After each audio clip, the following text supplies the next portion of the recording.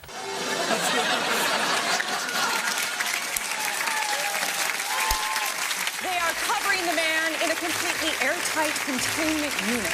Smallpox scare. That's right, he said smallpox. 6 vials of deadly smallpox. That's right, he said smallpox. You're probably dead.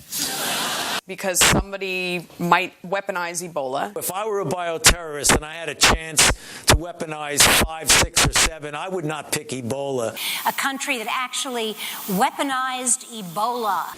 Is there any cure for Ebola? Monday, the first of 39 healthy volunteers began getting the experimental Ebola vaccine. The first ever human trials of an Ebola vaccine. An Ebola vaccine. An Ebola vaccine. Forget the conspiracy. Listen to our government agencies. These guys are telling the truth. You know, there's no conspiracy here, folks. Just get your damn vaccine. Cure for Ebola. Die from Ebola. Cure for Ebola. Die from Ebola. Cure for Ebola. Die from Ebola. Cure for Ebola. Die from Ebola. Cure for Ebola. Die from Ebola. Cure for Ebola. Die from Ebola. Cure for Ebola. Die from Ebola. Cure for Ebola. Die from Ebola. Cure for Ebola. Die from Ebola.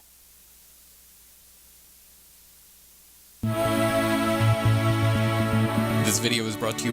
Okay, yeah, that was James Corbett from Boiling Frogs Post and JamesCorbettReport.com. That's a real good place to go for really good analysis. Sibel Edmonds puts a lot of content on those channels.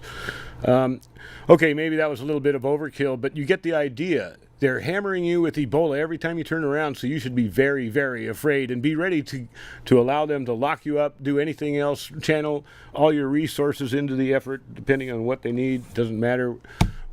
Medical martial law through Ebola. I don't know if that's going to happen. I don't know if that's what they're trying to do, but they have a really bad track record. And, you know, if they hadn't had a bad track record, you could write this off as being paranoid.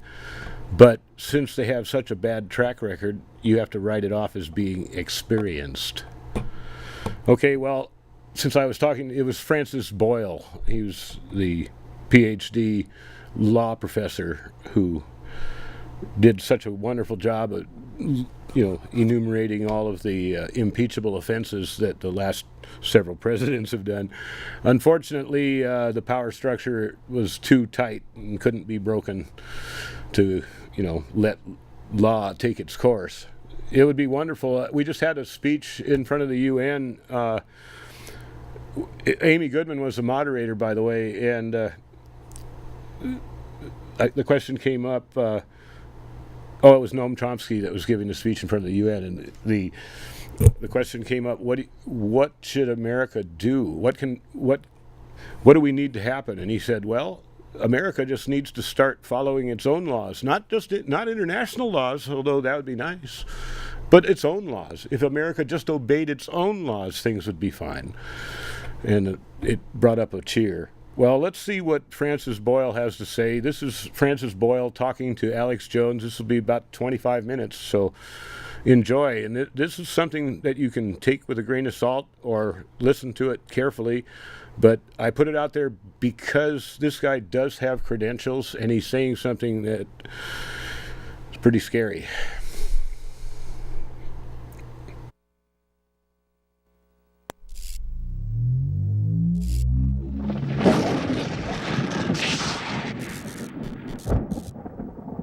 We've got Dr. He's also a lawyer and professor, Francis Anthony Boyle, joining us.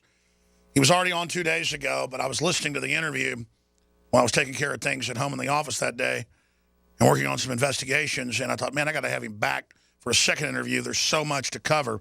We're going to him in just a moment. Obviously, there is a big concern out there, and people are starting to panic over Ebola because the government has acted so ineptly and has left the border open, let the flights come in. This medical doctor was sick and going to bowling alleys and A trains. That's the packed rush hour subways and to restaurants and cabs. This is getting really bad. It looks like a fake narrative to me that everybody that has it is healthcare workers.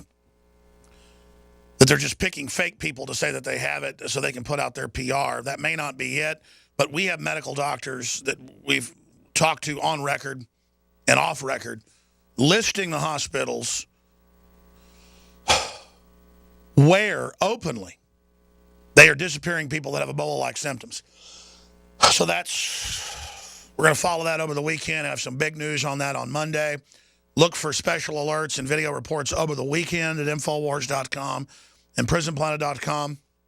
I will assure you, this is not the type of off-the-chart ratings I like to have. In fact, we have the biggest audience, the most traffic we've ever had to Infowars.com, PrisonPlanet.com, to the podcast, the live streams, the video feeds. It's just off the chart right now because we're breaking so much because the rest of the media is pretty much controlled to a great extent, or they're ignorant. DrudgeReport.com is linking to our article with top Border Patrol, medical doctor by name, who is under a lot of fire right now.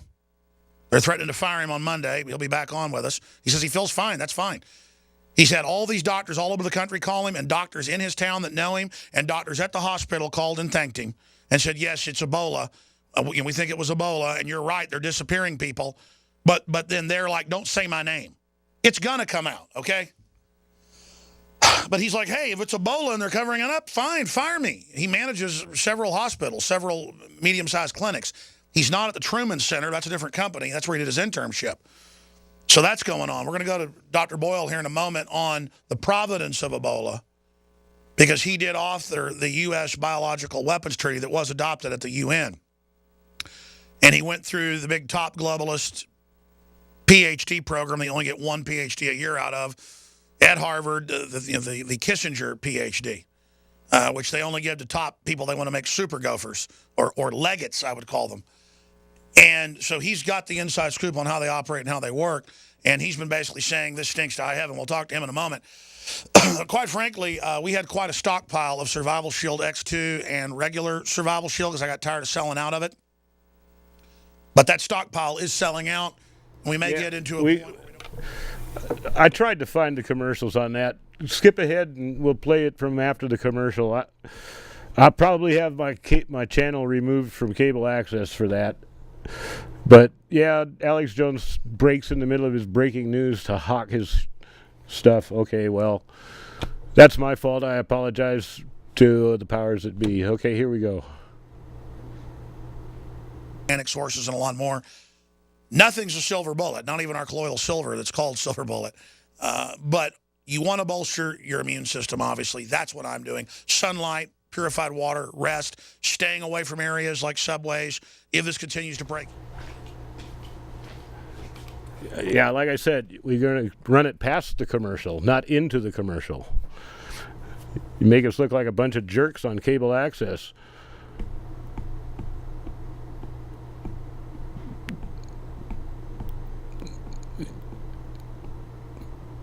They're just about done. That was totally my fault. I didn't mean to do that. Okay, well, let's run it again. It'll probably be good from there. Anthony Boyle is a leading American expert in international law. He was responsible for drafting the Biological Weapons Anti-Terrorism Act of '89, the American implementing legislation for the '72 Biological Weapons Convention. He served on the board of Doctors of Amnesty International and represented Bosnia and Herzegovina at the World Court. He serves as a legal advisor to President delegation to the Middle East peace negotiations in 91-93. He delivered the Bertrand Russell Peace Lectures. Professor Boyle teaches international law at the University of Illinois. Champaign is the author, and I'm not going to go over all of his books that he's written, dozens of them. He holds a Doctor of Law, magna cum laude, as well as a PhD in political science, both from Harvard University. In his most recent book, Destroying Libya and World Order, The 3 Decades U.S. Campaign to Terminate the Gaddafi Revolution, available at Amazon.com. We appreciate him being so available the last few days. Thank you for coming on. What is your take on what's happening with Ebola, sir? Well, thank you for having me on, Alex. And just one point of clarification, that Biological Weapons Anti-Terrorism Act that I did draft is on the Federal Criminal Code. It was passed unanimously, my legislation, by both houses of Congress. Yes. And signed into law by President George Bush Sr., a conservative Republican. So it's not as if I'm doing something here at the behest of liberal Democrats. I think, as I've said elsewhere, what we're seeing there in West Africa is a result of the U.S. biosafety level for laboratories, the highest level. We have one in Guinea, one in Liberia, and one in Sierra Leone. And these labs do every type of hideous biological warfare work you could possibly imagine, including DNA genetic engineering on just about every type of agent you can possibly imagine. So it's my opinion that this is where it came from. I'm trying to figure out, precisely what type of agent we're dealing with. Today's New York Times has 2 variants. One, what looks like some type of hoof and mouth disease that was genetically engineered along with Ebola down at the University of Texas in Galveston. And a second type, this is in the New York Times today, you can read it.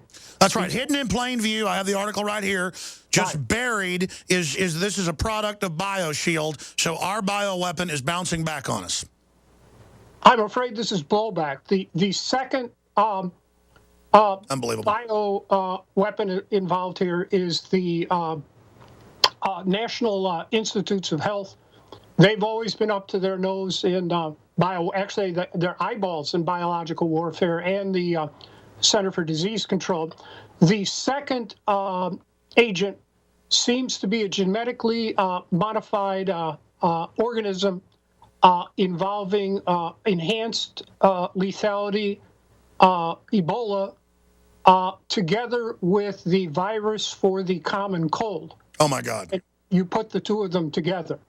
Now, so I mean, you're the author of our biological weapons law. You're a top expert in this. You were access to a lot of classified stuff when you did that work. You're here telling us that you've looked at this. It's hiding in plain view. And we know we have these secret bioweapons labs in Africa. That's what the African scientists are saying. The media has been attacking me for pointing out that South Africa admitted they developed this stuff. That was declassified in the mid-'90s, as you know, with Project Coast. And the CIA worked with them too, right? That's well known. Yeah. So you're saying, in your view as an expert, you believe that this is a Western-developed bioweapon crossed with the cold, because the Army's come out. We have the report on Infowars.com today, and said they believe that it will transfer like influenza A in temperatures below 45 degrees and will go airborne this winter.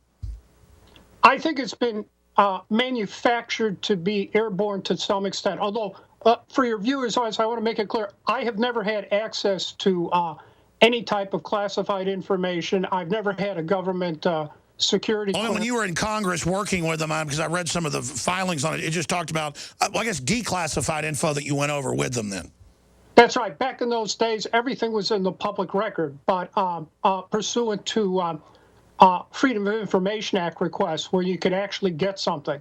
But these days you can't get anything, and you just have to read the press and scientific literature very carefully to find out what's going on. Yes, concerning the influenza virus, today the New York Times, I just sent you my comment on that, says that they're going to be testing out 3 types of vaccines over there, the 2 I mentioned, and a third involving the flu.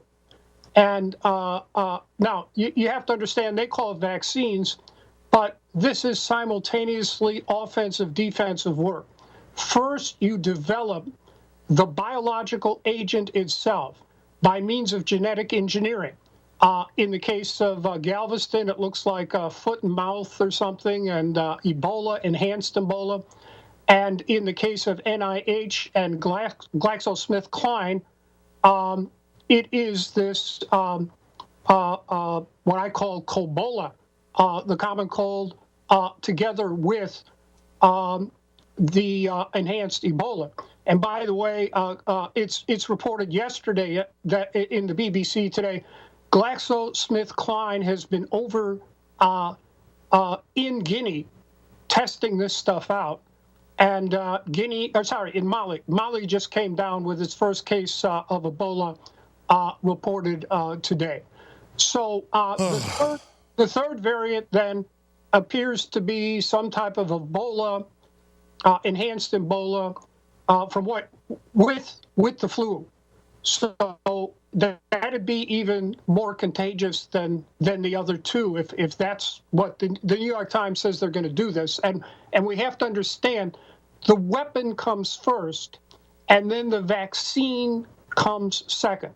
So when they say they're testing out vaccines with GMO, that also means they have the weapon. And they very well could be just using the weapon and withholding the vaccines. Oh. The positive point here, though, Alex, is this. It's a fundamental rule of biological warfare that you do not launch a biological warfare attack on anyone unless you have already developed an effective vaccine by use of the same technology. Now, if you read that story I sent you today from the New York Times, which I analyzed carefully, it appears that these vaccines have already been developed at Galveston, yes, National Institutes of Health, and have not been developed but produced, but at a small scale. The excuse, well, we couldn't jack it up because Big Pharma wouldn't come in here, that's ridiculous. We spent $79 billion on this stuff since 9/11. And maybe that's BioShield. That's the BioShield program. All of everything, all the biowarfare together, from 9/11 till now, we've spent $79 billion. Well, Dr. Boyle, that's what all my listeners have been saying the last month, is that, again, we're not biological weapons experts like you, but we can look at it and say, Ebola's been around for 30-something years in the news. Magically, they've got all these vaccines they say are going to be ready just by the end of the year next year that, lo and behold, basically match what we see popping up in Africa. And the Africans are saying, listen, there's been UN vaccination programs and other things. That's where it's coming from. They're running. They know. And then it goes back to the boldness of the establishment. Why would Obama then and others let it spread everywhere around the U.S. and lie about it and disappear people? We now know that's going on. We just don't know the severity. Then I guess it's to hold the panic till they're ready to roll it out and then pose as saviors. It just seems like such a bold move. I really, this is the most crazy thing I've ever broadcast on. This is overwhelming me psychologically. I don't know what to say, Dr. Boyle. What do you think's happening? Yeah, it fits the pattern of what happened on September 11, 2001 with the Anthrax attacks that we know those were U.S. government agents involved. That was super weapons-grade anthrax manufactured at Fort Detrick and Battelle, Dugway Proving Ground.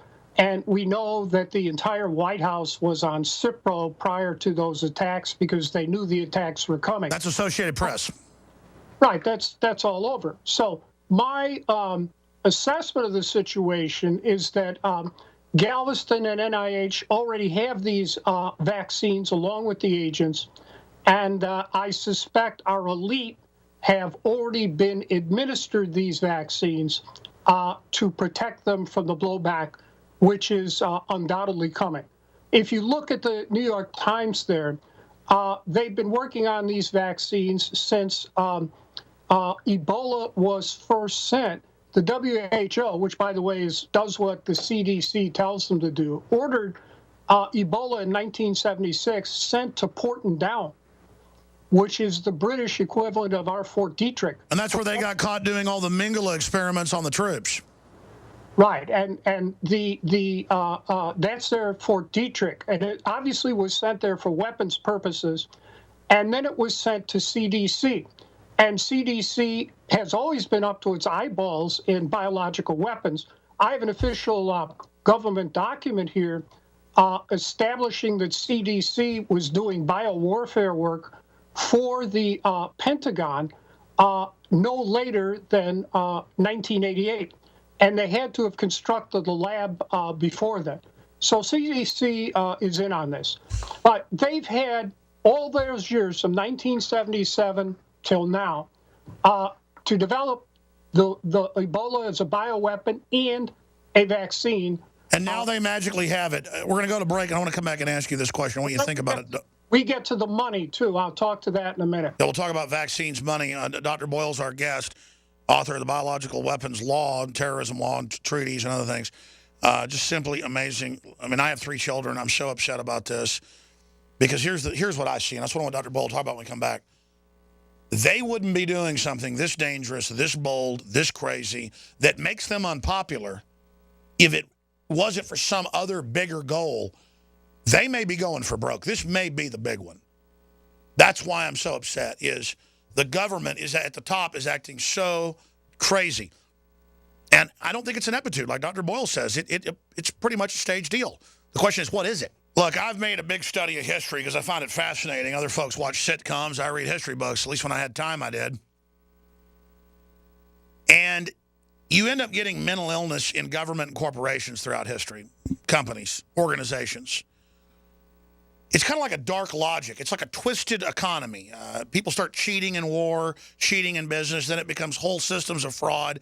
Then you get inventiveness in corruption and plots and conspiracies. And no matter how many of them get declassified or whistleblowers exposed, the greed, the evil just grows. And we're entering that cycle right now. So I'm kind of answering my question that I asked Boyle. I want Dr. Boyle's take on this. It's just this. I see the actions of the ruling system worldwide, and it's very Nero-esque. It's very arrogant, narcissistic, mentally ill. Mental illness can destroy families. It's destroyed friends of mine. I've seen it destroy people in business. People end up thinking they're Jesus, or people end up thinking you're a space alien, schizophrenic type stuff. I've seen nervous breakdowns, you name it. But when you get it in government and incompetence mixed in with it and corrupt big pharma and a bunch of eugenicists saying there's too many black people, and that's what this Ebola czar is, a eugenicist. When I first saw him, I thought, I've heard of him. Oh, yeah, he runs all Al Gore stuff. And then it's declassified, all the things they've done to Africa with bioweapons and everything. Black people, it's just open season on them. But they're doing it to everybody. But they really like to go after black people. That's the apple of their eye. Dr. Boyle, I'm really freaked out at this point. I want you to get into money, but it's obviously bigger than that. But this is so bold. I don't see them getting away with this. The polls don't show it either. And people's kids die from this. Folks are going to know what did it.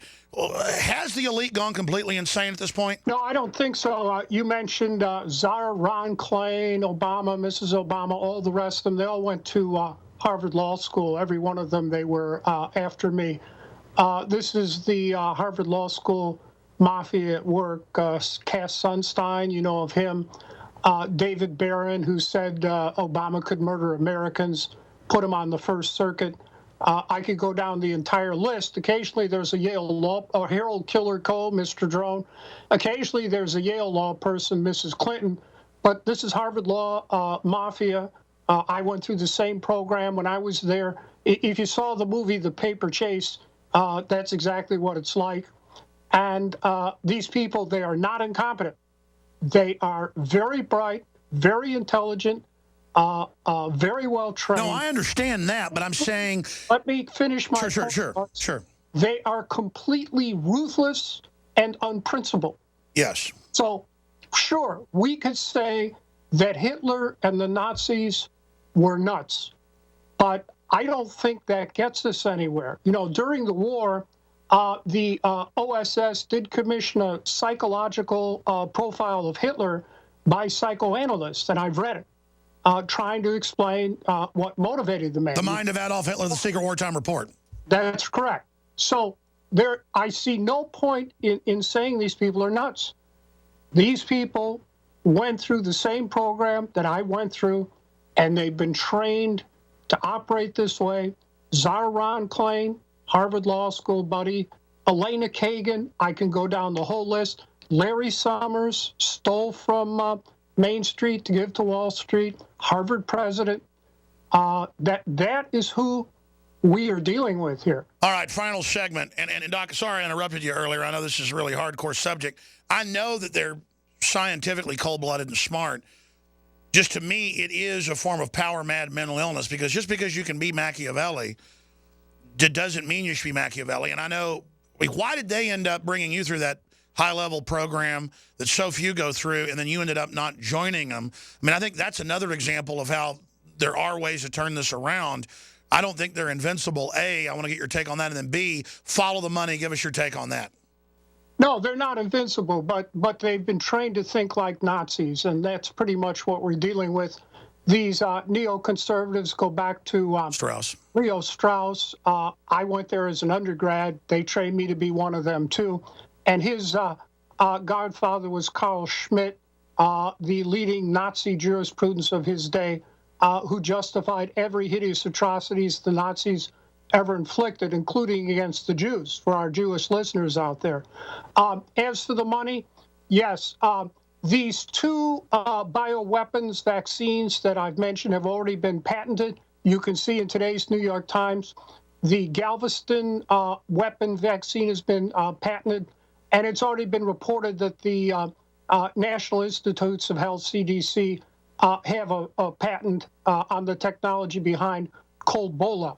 So what we see here is, as you said, rolling this out, then coming out with the two vaccines that they know work, and making a killing off of this, because with patents, they can charge whatever they want, and to stay alive, people are going to pay whatever they want.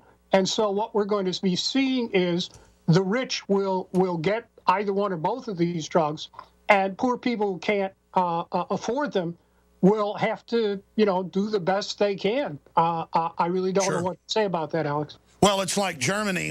A few years ago, it came out, even in the BBC, that they had, quote, clean vaccines. So they'll run limited runs that are actually good vaccines. Who knows what will be in the other vaccine from the group that brought us the Ebola to begin with?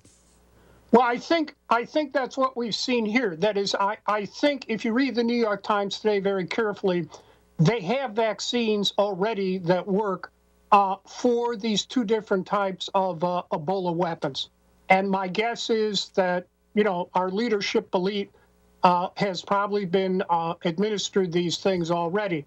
The positive sign, however, is we need to get access to those two vaccines.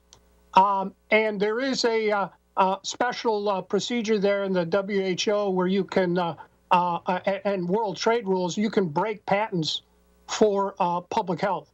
And we need to get those vaccines immediately, the real ones, not any fake ones, and get them, if my surmise is correct, and this is my surmise, get them into mass production immediately at reduced rate, certainly for the people of West Africa, because I'm not sure how much time they have between you and me.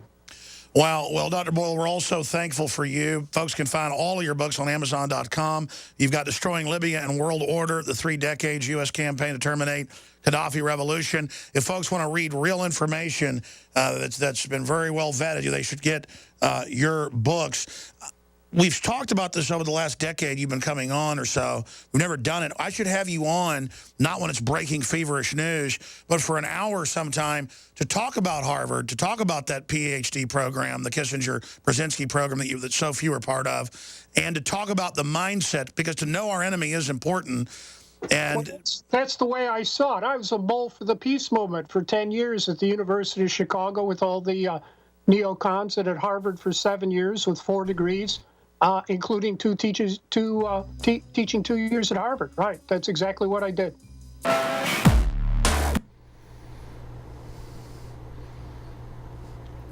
Okay, now I'm going to go away from the horrors of Ebola for a while and go to the horrors of our society, race speaking. Now, back to Mumia Abu Jamal. Like I said, he has a wonderful list of weekly speeches that he gives, or weekly talks.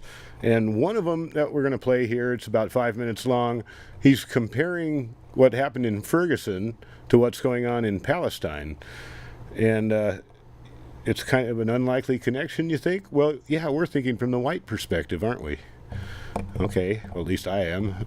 But listen to this. And, you know, it even applies, even if you have, you know, you've heard the apologists talking about different exculpatory evidence that makes the police officer who shot Brown somehow innocent or whatever. But Mumia Abu Jamal is speaking about a deeper-seated problem than just what went on with these guys. So let's go ahead and listen to what he has to say. It's a fresh breath of intellectual air from Mumia Abu Jamal.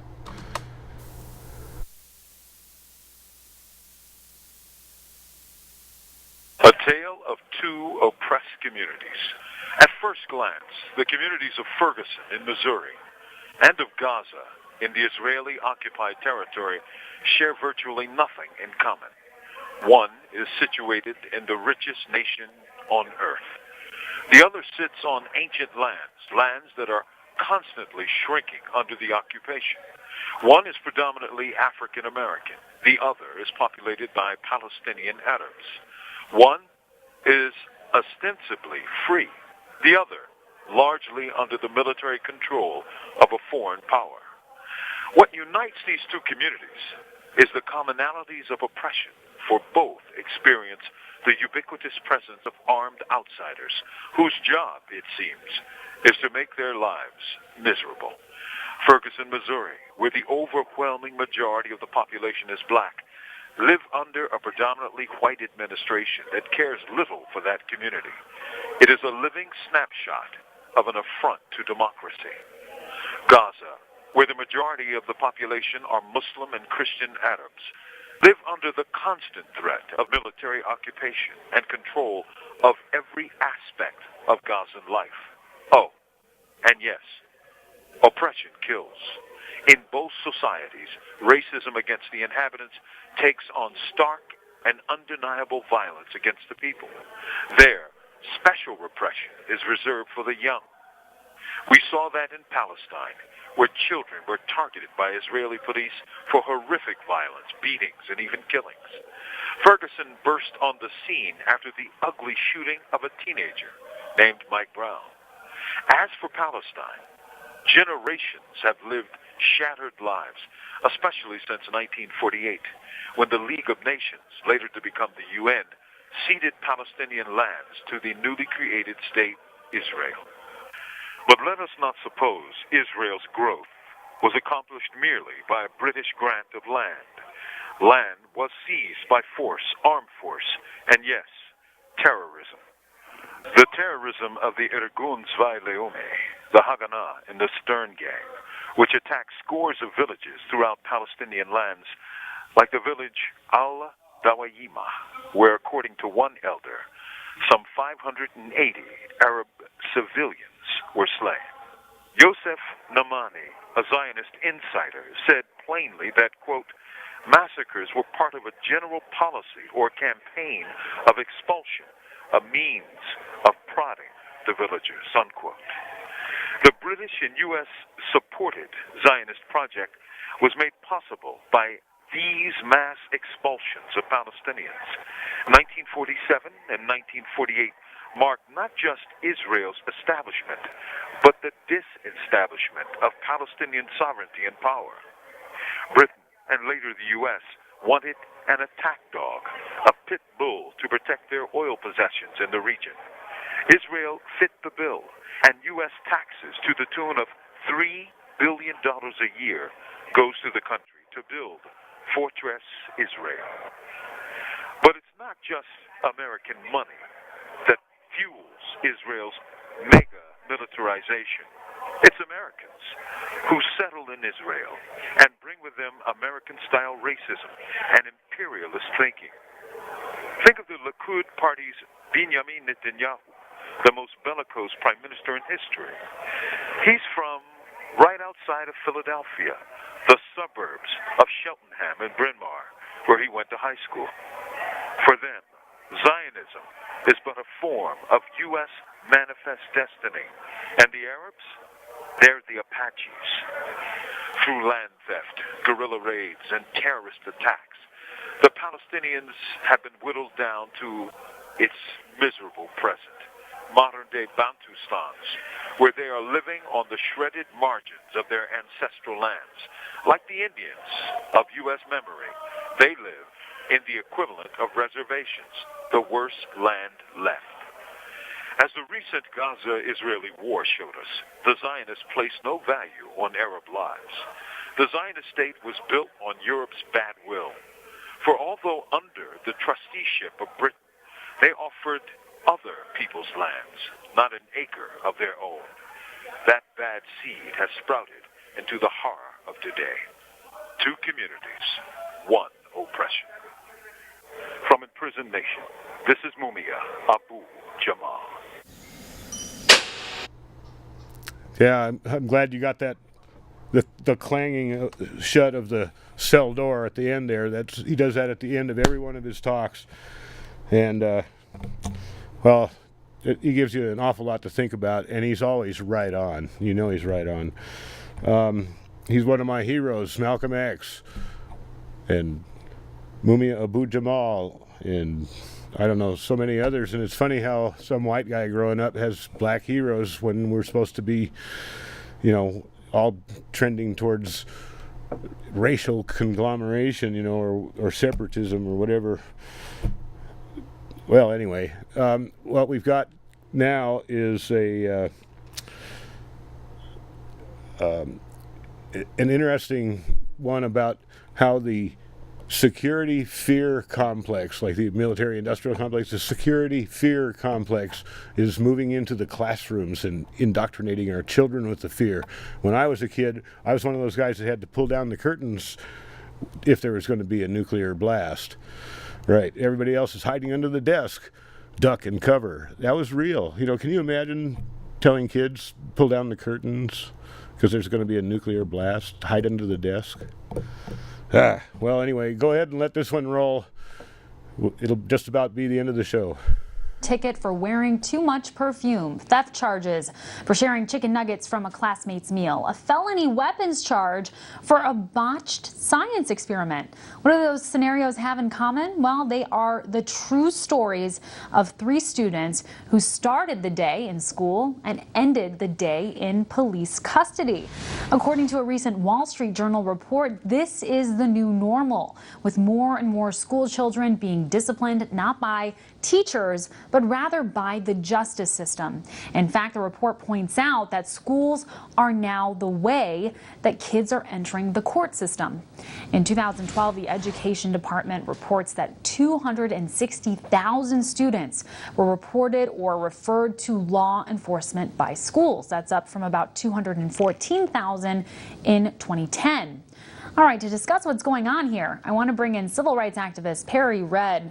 All right, Perry, thanks for joining us. Sure. So, you know, we used to hear about kids being arrested in school for perhaps bringing a firearm.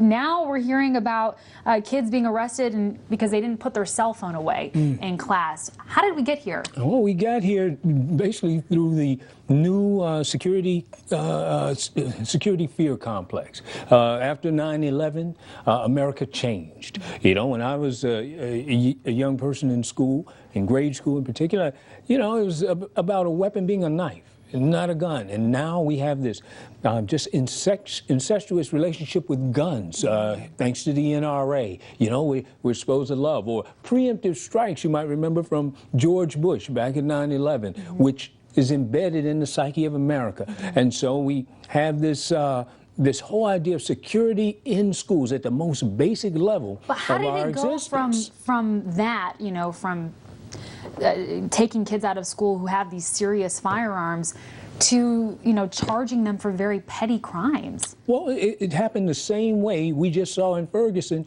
with the militarized police on legal protesters, peaceful protesters. And so the idea and concept, authority. Well, I would say so, where we have conservative thought, where we must secure all of the things that we hold dear.